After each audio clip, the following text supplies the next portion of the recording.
오늘부터 8주 동안에 주님의 기도라고 하는 제목으로 주기도문이죠.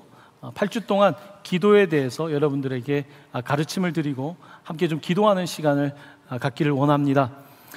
주기도문, 우리가 어릴 때 교회를 다니면 주기도문부터 외우죠. 사도신경 외우고 십계명 외우고. 주기도문을 저는 어릴 때 교회에서 늘 예배 때마다 하니까 주로 하는 기도니까 주기도문인 줄 알았었습니다. 근데 여러분 중에도 혹시 주기도문을 그렇게 아는 분들도 있을 수 있을 것 같습니다. 주기도문은 교회가 주로 하는 기도가 맞긴 맞지만 원래 의미는 그런 뜻이 아니라 Lord's Prayer, 바로 주님의 기도를 말하는 것입니다. 주님께서는 늘 기도하셨습니다.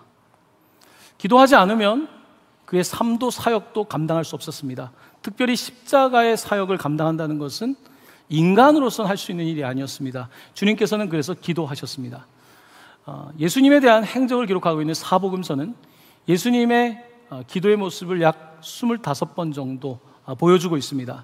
25번 기도했다는 것이 아니라 예수님께서는 무시로 기도하셨고, 때로는 큰 일을 앞두고 나서는 밤새 기도하셨고, 눈물로 기도하셨던 모습들을 우리가 볼 수가 있습니다. 기도는 무엇일까요?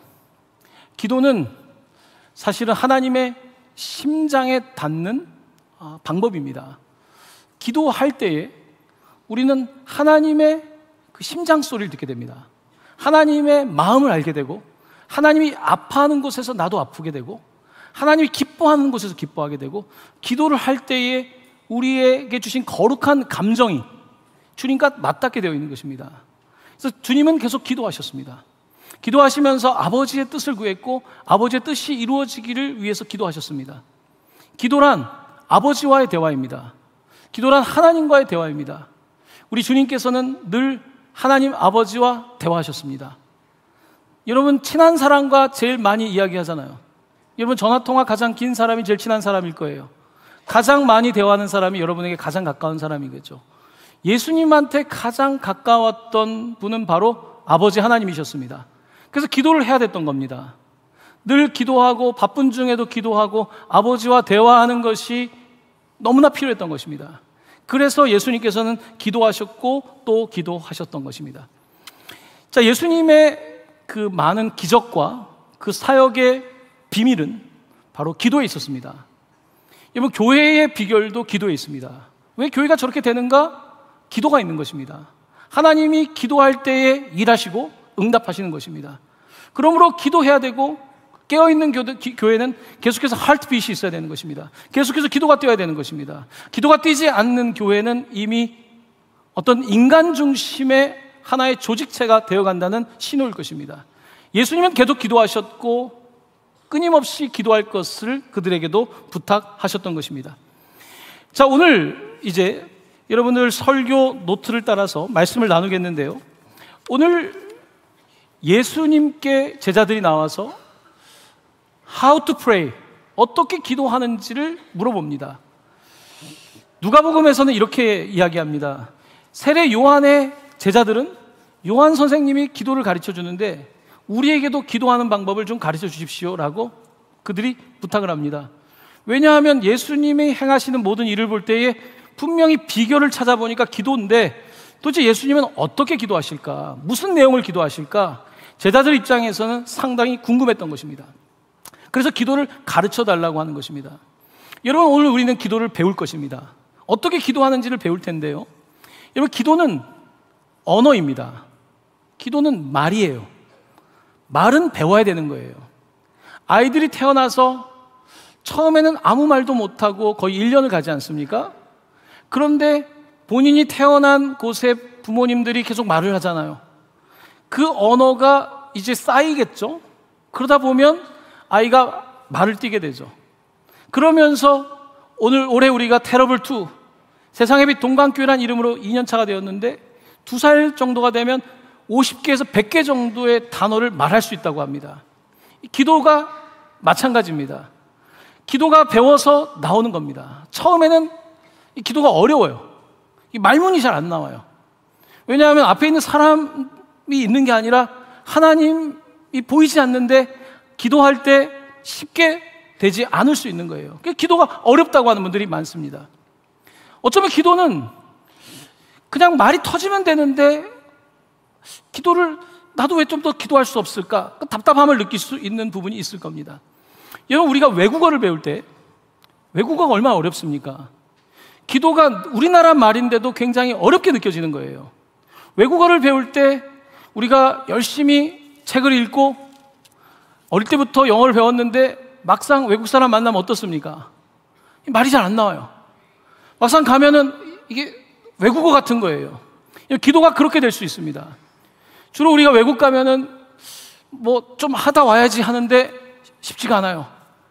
헬로 인사했다가 땡큐, 쏘리, 요통 3가지 합니다.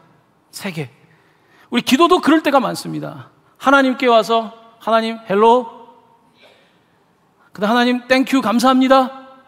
제가 잘못했습니다. 쏘리. 안녕히 계세요. 우리의 기도의 언어도 그렇게 될 가능성이 상당히 높습니다. 기도는 사실은 배워야 되고 기도의 그 보캐블러리가 이 단어들이 늘어나야 됩니다. 아는 것만이 아니라 자꾸 말을 해야지 늘게 되어 있는 겁니다. 하나님께서는 우리에게 기도하라고 하시고 기도를 연습하라고 하고 계시는 것입니다. 사랑하는 성도 여러분, 여러분들의 기도는 몇 살짜리의 언어를 사용하고 있습니까? 꼭 대단한 어떤 수준 높은 언어를 사용하라는 말만은 아닐 겁니다. 내가 하나님과 정말 대화하고 있는가? 대화를 하고 있다면 대화가 늘겠죠? 말이 늘겠죠? 분명히 하나님께서는 우리에게 기도하라고 하시는데 우리는 여전히 마치 내 생각으로 내 세계 속에서 살다가 어느 날 외국 한번 가는 것처럼 그냥 기도를 한다면 우리의 기도는 사실 늘지 않을 겁니다. 하나님께서는 우리에게 꾸준한 기도를 요구하고 있고 오늘 이 8주 동안의 기도에 대한 가르침을 통해서 여러분들이 좀 기도에 대해서 다시 생각하고 나도 기도해야 되겠다. 기도를 배우는 것에서 끝나는 것이 아니라 나도 기도해야겠다는 그 자리까지 갈 수 있는 그런 8주가 될 수 있기를 예수님의 이름으로 간절히 축원합니다. 그렇습니다. 기도에 대해서 조금 더 이어갈 텐데요. 자, 1번입니다. 제자들이 우리에게 기도를 가르쳐 달라고 하는데 예수님께서는 기도를 가르치시기 전에, 주기도문을 가르치시기 전에 3가지의 중요한 팁을 말씀하셨습니다. 첫 번째를 보시면 너희는 기도할 때 외식하는 자와 같이 하지 말라. 외식은 밖에서 식사하는 게 아니라 바깥에 나타나는 형식. 그러니까 기도할 때에 사람들이 보는 형식으로 기도하는 게 아니라, 형식이 필요 없다는 것이 아니라 하나님께 중심을 드리는 기도를 해라. 바리새인과 당시에 있는 종교 지도자들처럼 하지 말고 외식이 아니라 진짜로 진정으로 기도하라고. 이게 기도의 첫 번째 팁입니다. 자, 두 번째는요, 내 골방에 들어가 문을 닫고 은밀한 중에 계신 내 아버지께 기도하라. 골방에 들어가라는 말이 그럼 교회 오지 말고 각자 무교회주의, 교회도 없이 그냥 골방에 들어와서 기도하고 신앙생활하라는 말씀은 아닐 겁니다. 골방에 들어가라는 것의 핵심은 뭡니까? 은밀한 중에 계시다는 겁니다. 우리는 사람들이 보면 잘하지 않습니까? 보면 신경 쓰잖아요. 하지만 은밀한 중에 우리의 삶의 모습을 사람들은 모르죠. 가족도 모르죠. 하지만 하나님은 아시지 않습니까? 은밀한 중에 계신 아버지께, 그냥 우리의 삶의 비밀은 바로 이 은밀함에 있는 거거든요. 예수님의 많은 기적과 많은 사건들의 핵심은 보이는 것에 있는 것이 아니라 보이지 않을 때 그가 했던 은밀한 기도에 있었던 것입니다. 그러므로 오늘 예수님께서는 너희들의 기도 생활을 할 때 외식하는 것처럼 보여주는 수준에 머물지 말고 은밀한 중에 있는 그 시크릿, 아버지와의 그 대화, 아버지와의 그 친밀한 대화 가운데 나가서 기도할 것을 말씀하고 있는 것입니다. 자, 세 번째는요, 기도할 때 이방인과 같이 중언부언하지 말라. 여러분, 중언부언한다는 게 뭡니까? 계속 말을 추가하는 거죠. 덧대는 거지 않습니까? 여러분, 말을 할 때 왜 예스와 노가 분명하지 않고 왜 애매하게 말합니까? 요즘 세상은 애매한 것이 처세술로 보이고 기도 또한 그렇게 할 수가 있습니다. 기도는 중언부언, 말을 덧대는 것이 아니라 하나님 앞에 우리의 진실함을 아뢰는 것입니다. 하나님 앞에서조차도 뭘 뒤집어 쓰고 그렇게 하는 것이 아닙니다. 중언부언 하는 이유는 그렇게 해야지 뭔가 시간을 채운 것처럼 생각하지 말고 기도할 때는 중언부언이 아니라 클리어하게, 분명하게 우리 안에 있는 것을 알아야 된다는 것입니다. 물론 기도라고 하는 것이 언어이지만요, 때로는 내적 언어일 수도 있겠죠. 다 표현하지 못하지만 주님 앞에 내가 진실하게 한마디를 하더라도 기도하는 것이 기도의 핵심일 것입니다.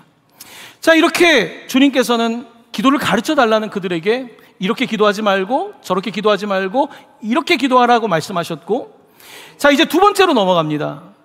그러므로 너희는 이렇게 기도하라 말씀하시면서 이제 주기도문을 가르치시는데요, 주기도문 속으로 들어가기 전에 주기도문을 우리가 보통 그 기도의 표본이라고 합니다. 영어로는 모델 프레이어라고 말합니다. 모델, 하나의 모델이 된다는 것입니다. 여러분, 기도가 어떤 모델은 필요한 거죠. 왜냐하면 우리가 언어를 배울 때도 엄마 아빠를 통해서 언어를 배우는 것처럼 내가 어떤 조금 더 높은 교육에 넘어가면 그 교수님이 가르쳐주는 데서 그 언어를 통해서 그게 컴퓨터가 됐건 인문학이 됐건 배우지 않습니까? 기도의 표본이 필요한데 예수님의 그 많았던 기도를 응축한 내용이 이 주기도문에 담겨 있는 겁니다. 겨우 4절밖에 되지 않지만 이곳에 기도의 모델이 있는데, 기도의 가장 중요한 내용, 우리가 빠뜨리지 않아야 될 내용이 있고, 기도의 형식, 기도의 순서, 이 모든 것들이 주기도문에 담겨 있습니다. 그래서 주기도문을 중요하게 생각하고 주기도문을 가르치고 주기도문을 계속 외우고, 그리고 주기도문에 따라서 패턴에 따라서 기도하는 방법들을 우리가 배워야 될 것입니다. 자, 이제 그 서두는 여기까지 말씀드리고요, 오늘 여러분과 함께 나눌 첫 번째 이야기는 딱 4개의 단어입니다. 하늘에 계신 우리 아버지입니다.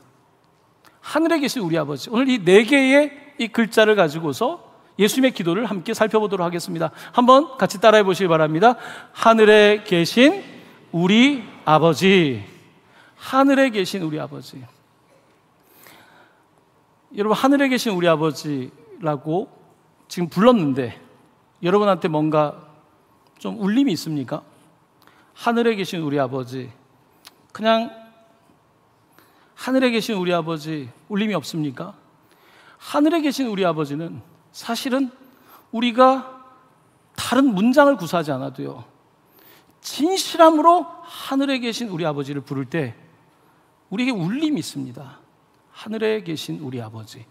너무나 짧지만 바로 이것이 예수님의 기도의 시작이었습니다. 근데 이 하늘에 계신 우리 아버지라고 하는 이 표현은 한글 표현이고요, 예수님은 당시에 사람들은 헬라어를 많이 알고 있었고, 또한 이스라엘 사람들 중에는 특별히 예루살렘을 중심으로 히브리어를 사용하기도 했고요. 그런데 대중, 이스라엘 포함한 이 중동 지역에서 대부분이 그때까지 사용했던 언어가 아람어라는 언어였습니다. 아람어. 아랍어가 아닙니다. 사우디아라비아 아랍어가 아니라 아람어라는 언어가 있습니다. 이 아람어는 지금 우리가 새벽 기도 때 이사야서를 보고 있는데, 이사야 시대에 바로 북쪽 이스라엘의 아시리아라고 그러죠. 아시리아라고 하는 나라가 침공을 하게 되고 이제 패권을 장악하게 됩니다. 바로 그들이 사용했던 언어가 아람어입니다. 그리고 바벨론 시대로 넘어가고 페르시아 시대로 넘어가는데 예수님 시대까지 그 아람어가, 그 제국이 사용했던 언어가 일상화되어 있었던 겁니다. 그래서 예수님도 북쪽인 갈릴리 쪽에 사셨지 않습니까? 그래서 아람어를 사용하셨다는 거죠. 아람어는 특별히 신약 성경에 실질적인 아람어가 4개가 들어가 있습니다. 4개가 들어가 있는데, 첫 번째는 오늘 아바라는 말, 아빠라는 말, 이게 진짜 아빠, 아버지를 표현하는 그 당시 아람어입니다. 예수님께서 또 십자가에 달려 돌아가실 때 엘리 엘리 라마 사박다니, 바로 그 기도도 바로 아람어입니다. 나의 하나님 어찌하여 나를 버리시나이까. 그리고 한 소녀가 병들어 죽게 되었을 때 달리다쿰 소녀야 일어나라, 이것도 아람어입니다. 금요일에 말씀드렸던 에바다라고 하는 말도 열려라는 말인데 아람어입니다. 예수님이 실질적으로 스피킹했던 그 표현이 이 4군데에 담겨 있습니다. 나머지 표현들은 다 헬라어로 쓴 거고 우리는 지금 번역된 한글을 보고 있는데, 예수님이 썼던 그 아바라고 하는 이 표현, 아빠라고 하는 이 표현은 놀랍습니다. 왜냐하면요, 우리가 지금 하늘에 계신 우리 아버지라고 우리가 주기도문을 시작하는데, 원어의 어수는 좀 다릅니다. 우리 아버지가 먼저 나오고 그 다음에 하늘에 계시니 수식어로 나오게 됩니다. 첫 번째 영어로 얘기할 때도 Our Father, 우리 아버지가 첫 번째 표현입니다. 여기서 조금 더 들어간다면 아버지가 가장 첫 번째 단어입니다. 아버지 우리 하늘에 계신이라고 우리가 그 생각을, 예수의 표현을 따라가 볼 수가 있습니다. 예수님의 기도의 시작은 아버지입니다. 아버지. 예수님이 아버지를 부를 때 어떠셨을까요? 아버지. 얼마나 외로우셨겠습니까? 이 땅을 살아가면서 죄 가운데 있는 사람들을 바라보면서 아버지, 아버지를 부르셨던 겁니다. 예수님은 아버지와 가까웠습니다. 그러니까 기도하셨죠. 근데 가까운 정도가 아니라 하나셨습니다. 삼위일체라고 하잖아요. 아버지와 끊임없이 대화하는 것, 바로 이것이 기도의 핵심입니다. 하지만 우리는 이 사이에 계속 뭐가 있잖아요. 근데 끊임없이 하나님께서는 오늘 우리에게 주님과 소통하기를 원하시는 거거든요. 예수님은 아버지, 우리 아버지를 부르시면서 이 땅을 살아가면서 그가 감당해야 될 모든 일들을 하나님께 묻고 응답받고 힘을 얻어서 그 사역을 감당했던 것을 볼 수가 있는 것입니다. 사랑하는 성도 여러분, 우리는 하나님을 아버지라고 부를 수 있는 존재가 된 겁니다. 아버지. 얼마 전에 제가 벌써 시간이 지났네요. 미국에 다녀온 지 이제 조금 시간이 됐죠. 그때 이제 그 모임에 참석하는데, 이제 저는 목사였고 대부분은 이제 평신도라고 하죠. 우리 성도님들이었는데, 우리 교회 장로님들이 몇 분 가셨지만, 제 룸메이트가 작년에 처음으로 교회를 다닌 사람이에요. 둘이 방을 쓰는데 뭐 이런저런 이야기를 하잖아요. 그게 너무 귀하더라고요. 하나님의 너무 은혜를 받고 싶고, 또 아내가 또 가라고 해서 왔다는 거예요. 말도 잘 듣죠. 와서 이제 저랑 룸메이트 하고 같이 기도하고 그런 시간을 보냈는데, 이 형제가 한국에 왔는데 그 전에도 좀 뇌에 뭐가 자꾸 발견돼서 좀 걱정을 했는데 자꾸 머리가 아프다 그래서 다시 병원을 갔더니 뇌종양이 발견된 거예요. 그래서 이제 뇌종양이 발견되는데 이게 2차 병원에 다시 가봐야 되나, 또 두 번째 병원을 가고 이제 성도들이 함께 기도하는데요, 갑자기 놀라운 이야기를 듣게 된 거예요. 분명히 첫 번째 병원에서는 뇌종양이 발견됐는데 두 번째 갔더니 뇌종양이 없어졌다는 거예요. 그 뇌종양이 없어졌는데 그러는 가운데서 이 형제가 이 기도의 문이 열리고 은혜를 받는데 저한테 흥분해서 이야기를 해요. 목사님, 제가 사실은 기도할 때 하나님이라고 기도했는데 아버지라는 말을 못했어요. 근데 이제는 아버지 이렇게 기도한다고 하면서 굉장히 기뻐하고 흥분해가지고 저한테 이야기를 하는 거예요. 아버지. 이거 아버지라고 말하는 것이 그게 쉬운 게 아닌 거예요. 아버지. 네. 제가 이제 미국에서 신학 공부를 할 때 그런 수업 시간에 이야기를 들었어요. 하나님을 아버지라고 말할 때 기도가 막히는 분들이 꽤 있다는 거예요. 특별히 이 땅에 내 아버지가 폭력적이었거나 내게 깊은 상처를 준 아버지가 있는 경우에 하나님을 아버지라고 부르면 이 마음이 터ทั친다는 거예요.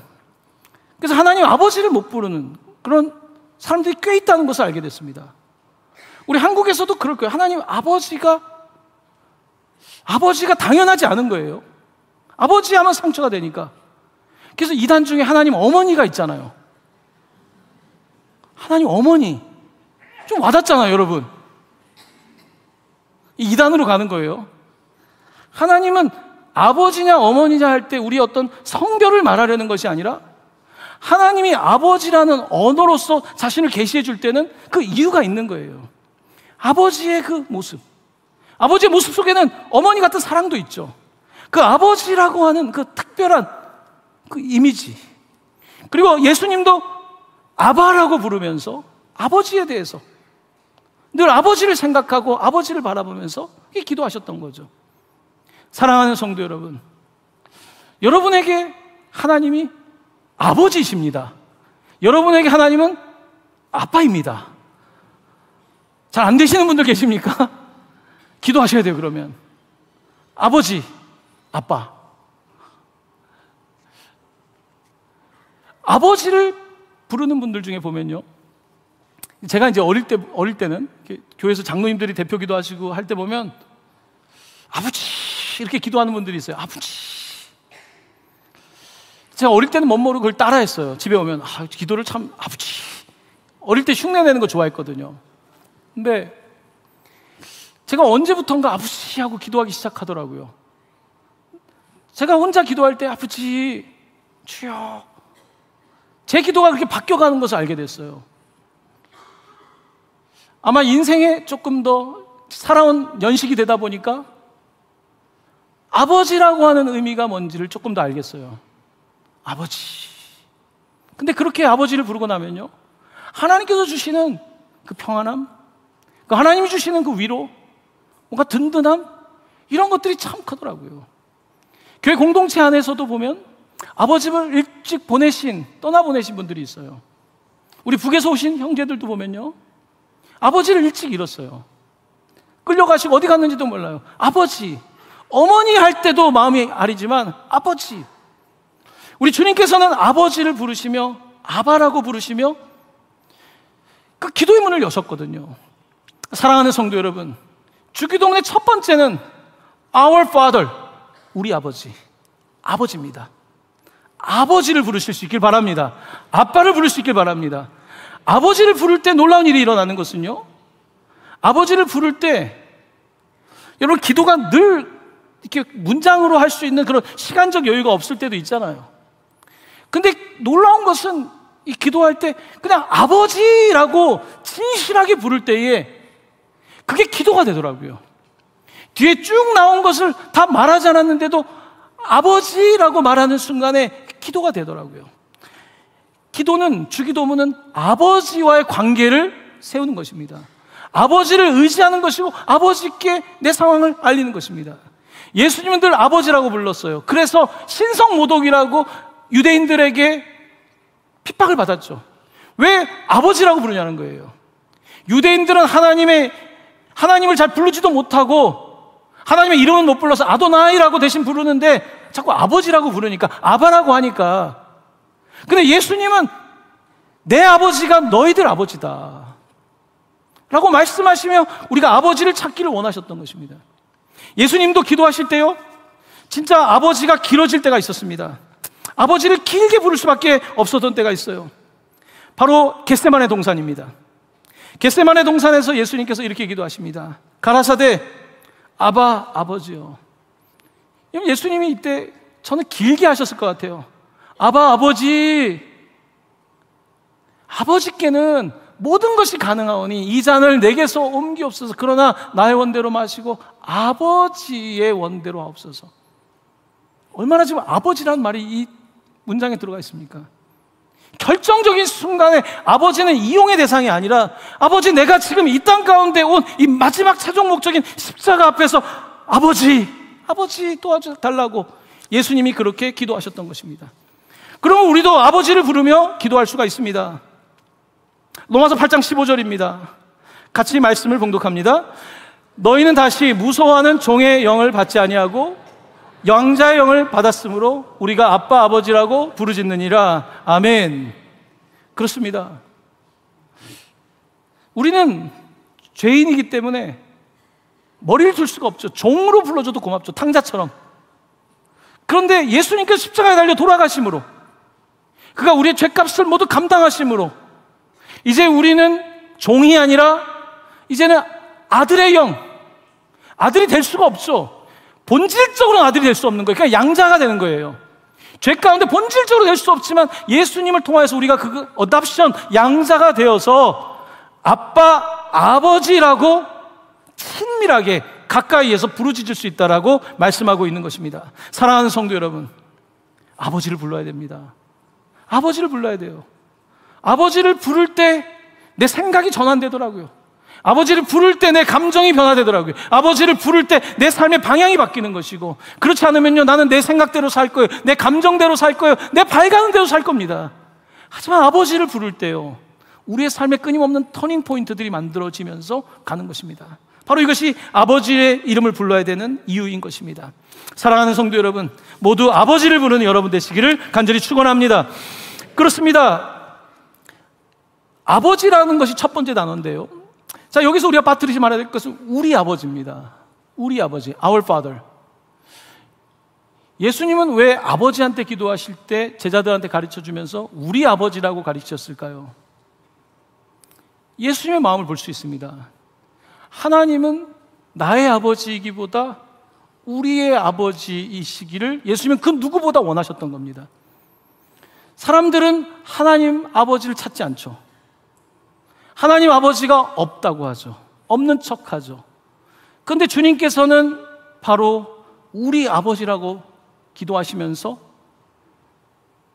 너희들의 아버지다, 우리의 아버지다라는 것을 말씀하고 있는 것입니다. 여러분, 우리가 기도할 때에 우리 특별히 개인주의 사회를 살면서, 그러니까 내 가정, 내 아버지, 그렇게 생각할 수 있지 않습니까? 예수님은 그렇지 않았습니다. 예수님의 기도는 예수님 자신에게 뭐가 문제가 있습니까? 솔직히 개인으로는 예수님한테는 아무 문제가 없습니다. 예수님은 우리를 위해서, 자기를 위해 십자가를 지신 게 아니라 우리를 위해 십자가를 지셨고, 예수님께서는 바로 우리를 위해서 사셨고, 그래서 우리 아버지, 그래서 함께 모일 때 우리 아버지를 부르라는 것입니다. Our Father, 우리 아버지. 우리 아버지는 누굽니까? 우리끼리만의 아버지입니까? 아닙니다. 우리만의 아버지가 아니라 우리 이웃들의 아버지가 되셔야 되고요. 아직 알지 못할 뿐이죠. 북한에 있는 형제와 자매들에게 우리 아버지고요. 바로 그는 우리 아버지입니다. 네팔에 학생들이 있습니다. 이제 가을에 수학여행을 오려고 지금 비자를 준비하고 있어요. 우리 애들이 되는 거예요. 걔들이 아니에요. 우리 애들. 그러니까 예수님의 세계는 굉장히 넓었던 겁니다. 바로 기도는 우리 아버지를 부르는 것, 바로 이것이 주기도문에서 빠뜨리지 말아야 될 것입니다. 사랑하는 성도 여러분, 저는 여러분들의 기도가 넓어지길 바랍니다. 여러분들이 나는 나 하나도 힘든데요, 그런 말 안 했으면 좋겠습니다. 내가 부족해도 우리 광, 우리 여전도회, 우리 남성교회, 우리 찬양팀, 우리 뿐만 아니라 더 넓은 우리, 끊임없이 우리를 구하는 것, 바로 이것이 우리 하나님을 부르는 기도의 핵심인 겁니다. 지금까지 했던 내용을 몇 년 전에 그 하이델베르크, 독일에 있는 지역이죠, 거기에서 교리를 간단하게 요약한 것을 요리라 그럽니다. 요리는 먹는 요리가 아니고요, 요약한 가르침을 요리라고 하는데, 거기에 대한 문답 120번은 이렇게 질문을 던지고 있습니다. 그리스도께서는 왜 하나님을 우리 아버지로 부르라 명하셨습니까? 왜 하나님을 우리 아버지라 부르라 명하셨습니까? 답은 이렇습니다. 같이 답을 읽어보겠습니다. 그리스도께서는 기도의 첫머리에서부터 우리 마음에 하나님에 대하여 어린 아이와 같은 공경심과 신뢰를 불어일으키기를 원하셨는데, 이것이 우리의 기도의 기초입니다. 하나님께서는 그리스도로 말미암아 우리 아버지가 되셨으며, 우리가 믿음으로 구하는 것에 대해서는 우리 부모가 땅의 좋은 것들을 거절하지 않는 것보다 훨씬 더 거절하지 않으실 것입니다. 아멘. 우리 아버지를 부르는 것은 기초를 놓는다는 겁니다. 어린아이처럼 아버지라고 말하면서 기초를 놓는다는 거예요. 아버지를 구하는 아이처럼 이 기초, 우리 아버지를 잘 놓아야지 여러분들의 기도의 태도가 바로 되게 되고요, 내가 어린아이 같지 않고 뭔가 다 아는 사람처럼 기도하는 것이 아니라 이 기도의 기초를 낳고 어린아이가 바라는 것처럼 그렇게 우리 아버지를 부르는 것이 중요하다. 그렇게 부를 때에 이 땅에 아버지도 좋은 것을 줄 아는데 하나님께서 좋은 것을 주실 거라고 하는 그 기대와 열망과 소망, 모든 것을 담아서 우리 아버지를 부르라는 것입니다. 이것이 첫 번째 우리 아버지입니다. 자, 이제 그 다음 문장인 그 구절인 하늘에 계신이라는 단어를 살펴보겠습니다. 하늘에 계신. 하늘에 계신이라는 말을 들으면 여러분 어떻습니까? 하늘이라는 말을 들어보면 각자가 생각하는 하늘이 있지 않습니까? 저에게 하늘은 그렇습니다. 하나님께서 태초에 천지를 창조하실 때 첫째 날 빛을 만드시고 둘째 날 궁창을 만드셨다고 합니다. 궁창이란 단어는 스카이란 단어가 아닙니다. 궁창이라고 하는 단어는 저한테는 스페이스란 단어와 같습니다. 스페이스. 하나님께서 공간을 만드신 것입니다. 그래서 이 위에도 물이 있고 아래도 물이 있습니다. 물 위에 물이 있고 물 아래에 물이 있죠. 그리고 육지가 있는 거죠. 하나님은 스페이스를 만드셨습니다.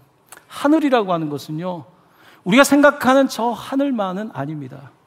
하늘은 이 모든 공간, 스페이스를 저 개인적으로는 그런 의미라고 저는 생각하고 삽니다.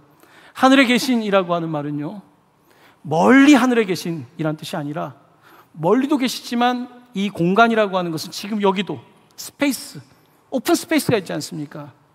바로 하나님은 하늘에 계신다는 것은 저 위에뿐만 아니라 아주 가까이에도 계시다라고 저는 믿습니다.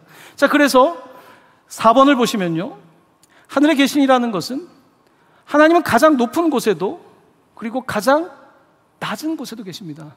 highest point뿐만 아니라 lowest point까지. 하늘에 계신이라는 말을 우리가 부를 때 때때로는 하나님을 좀 너무 멀리 계신 분으로 느낄 수 있습니다. 이건 하나님의 존중에 대한 거예요. 내가 과학으로도 하나님한테 닿을 수는 없습니다. 도덕으로 닿을 수 없습니다. 노력으로 닿을 수 없습니다. highest point. 내가 닿을 수 없는 영역에 계신 분. 우리가 아무리 뛰어나도 닿을 수 없는 그 하늘을 말하는 것이고요. 동시에 닿을 수 없지만 하나님은 닿게끔 또 만드셨어요. 희한합니다. 닿을 수 없는 분인데 닿게끔 하셨어요. 바로 그분, 낮은 곳에 오신 바로 그분. 하늘에 계신이라고 하는 것은 그러므로 좁은 의미가 아니라 아주 높이와 가장 낮은 곳을 동시에 포함하고 있는 바로 그런 표현이라고 저는 믿습니다. 하늘에 계신이라는 표현을 쓸 때 그러므로 여러분의 존경을 표하십시오. 하나님 존경합니다. 제가 똑똑해졌지만 하나님은 그 이상이십니다. 시대를 살고 있지만 하나님 과학 이상이십니다. 하나님, 내가 물질도 있지만 물질 이상이십니다. 내가 어떤 것도 환원시킬 수 없는, 리듀스 할 수 없는 바로 그분이십니다 라고 고백하는 것이죠. 그리고 하나님, 당신은 가장 낮은 곳에 오신 분입니다. 그래서 내 호흡과 함께하는 분입니다. 사실 그 유대교의 카발라라고 하는 유대 신비주의에서는요, 기도에 대해서 이야기할 때 우리가 하늘에 계신 우리 아버지라고 하잖아요. 이건 이미 늦은 거예요. 숨이 더 빨라요. 숨에다가 기도를 넣는 것이 더 빨라요. 호흡 기도를 말하거든요. 호흡 기도가 자칫 어떤 명상처럼 보여지기도 하는데요, 그런 의미가 아니라 하늘에 계신이라는 표현은 이 모든 공간 안에 계시고 우리의 삶을 인도하고 계시는 그분께 너무나 우리가 친밀하게 다가갈 수 있다는 뜻입니다. 그래서 우리는 우리의 호흡으로도, 기도는 호흡이라고 하지 않습니까? 영혼에 바로 그 기도를 주님은 우리에게 주신 것입니다. 그러면 우리는 이제 기도할 수 있습니다. 아버지라고 부를 수 있고요, 우리 아버지라고 그를 부를 수 있고요, 도무지 설명할 수 없는 하나님의 은혜, 하늘에 계신, 하지만 납득할 수 없이 나에게 다가오신, 가까이 계신 하늘에 계신 그 하나님을 고백할 수 있는 것입니다. 이 하늘에 계신 우리 아버지만 잘 고백해도요, 우리의 삶은 정말 놀라운 능력을 경험하게 되고 하나님이 우리와 너무나 가까이 계신다는 사실을 깨닫게 되는 것입니다.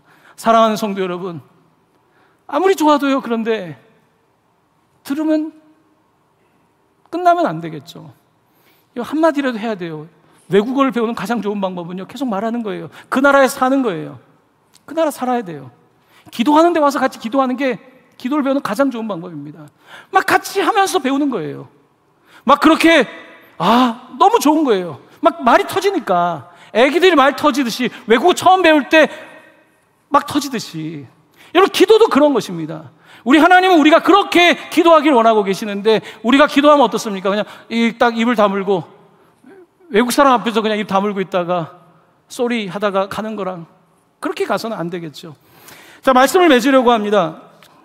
하늘에 계시는 어떤 뜻일까? 하이델베르크 요리문답 121번 문제와 함께 1번은 하늘에 계신이라는 말이 왜 덧붙여졌습니까? 답입니다.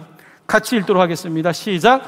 하나님의 천상의 위엄을 땅의 것으로 생각하지 않고 그의 전능하신 능력으로부터 우리의 몸과 영혼에 필요한 모든 것을 기대하기 위함입니다. 아멘. 아멘. 하나님은 멀리 계시지만 가장 가까이에서 여러분들의 필요를 채워주시는 하늘에 계신 아버지라는 뜻입니다. 할렐루야. 이 하나님을 여러분들 부르시길 바랍니다. 아버지를 부르시길 바랍니다. 이 시간 함께 찬양하겠습니다. 사랑하는 우리 아버지 찬양하면서 성찬 준비하도록 하겠습니다.